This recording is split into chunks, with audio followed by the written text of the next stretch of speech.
अभी हाल ही में पानी को लेकर के, जल के संरक्षण और संवर्धन को लेकर भारत के महामहिम राष्ट्रपति मुर्मू जी ने बहुत चिंता व्यक्त की और उन्होंने कहा कि वर्तमान में जो सबसे बड़ी ज़रूरत है, धीरे धीरे पृथ्वी में से पानी समाप्त हो रहा है। और इंटरनेशनल लेवल पे भी ये बात उठी थी और हमारे विदेश मंत्री वहाँ पर गए थे और उन्होंने इस बात को उठाया था। तो ये बहुत बड़ी समस्या थी जल को लेकर के। तो कम से कम हम चाह रहे थे कि कम से कम भारत जैसे नदियों के देश में, जहाँ की नदियों का देश कहा जाता है इसको, और कई नदियाँ यहाँ पे प्रसिद्ध नदी गंगा नदी को ही लेकर के ले लीजिए, तो ये नदियों का देश है, झरनों का देश है और प्राकृतिक संपदा से भरपूर देश है। तो यहाँ कम से कम हमारे भारत में प्रत्येक व्यक्ति को स्वच्छ जल पीने के लिए मिले, ये हमारा संस्था का जो कार्यक्रम है, ये हमारी योजना है। और इस विषय को लेकर हमने बहुत सोचा और विचारा। हमें लगा कि जल में विराजमान हमारे भगवान विष्णु जो जल के देवता हैं और जो कलश लेकर, अमृत कलश लेकर के समुद्र मंथन के समय बाहर आए और हम शांति कलश स्थापित कर रहे थे, तो हमें लगा कि कलश के साथ साथ हमें आज की ज़रूरत है, जो वर्तमान ज़रूरत है, समसामयिक ज़रूरत है, उस ज़रूरत के बारे में जन जागरण करना पड़ेगा।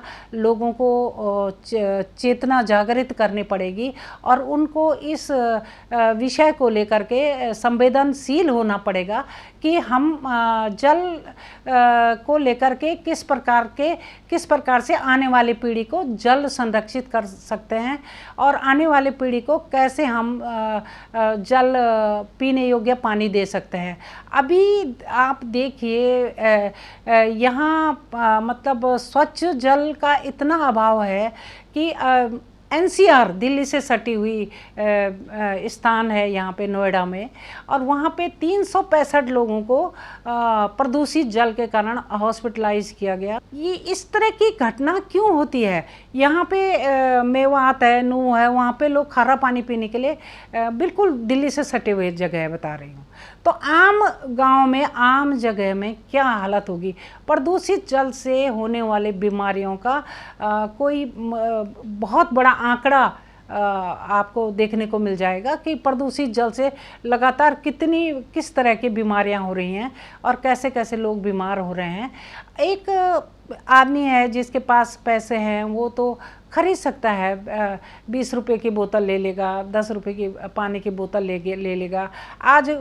लेकिन जो गरीब आदमी है, जिसको 10 रुपये का सब्जी लेने के लिए पैसा नहीं है, वो किस तरह से इस पानी को खरीदेगा? आज का जो पेयजल है वो मिनरल वाटर की बोतलों में कैद हो गया। ये बड़ा दुर्भाग्य है हमारे देश का। और हम इस दिशा में हम चाहते हैं कि घर में प्रत्येक व्यक्ति को स्वच्छ जल पीने को मिले, एक और शांति बहाल हो। और हम जगह जगह शांति कलश स्थापित करेंगे।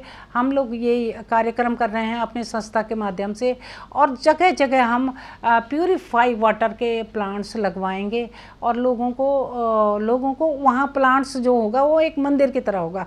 पानी को एक मंदिर का, भगवान का स्थान दिया गया है। जो पानी, जल, वायु, सूर्य, ये जो हैं, ये आधुनिक समय के, हमारे वर्तमान समय के सबसे बड़े भगवान हैं। वायु के बिना हम जी नहीं सकते, जल के बिना हम जी नहीं सकते, सूर्य के बिना हमारी पृथ्वी नष्ट हो जाएगी।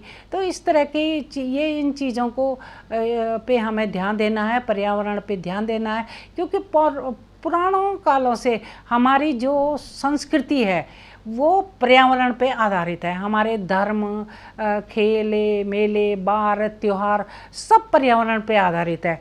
जब फसल कटती है तो उस समय मेले, त्योहार मनाए जाते हैं। फसलों के बोने पे, रुपाई पे, ये सब चीज़ें बार, त्योहार मनाए जाते हैं। तो इस तरह से फसलों का मतलब प्रकृति का, मानव जीवन का और धर्म का तीनों का तालमेल स्थापित किया गया, जो सनातन के लिए एक बहुत बड़ी आज भी उपलब्धि है और हमें उसे अपनाना चाहिए।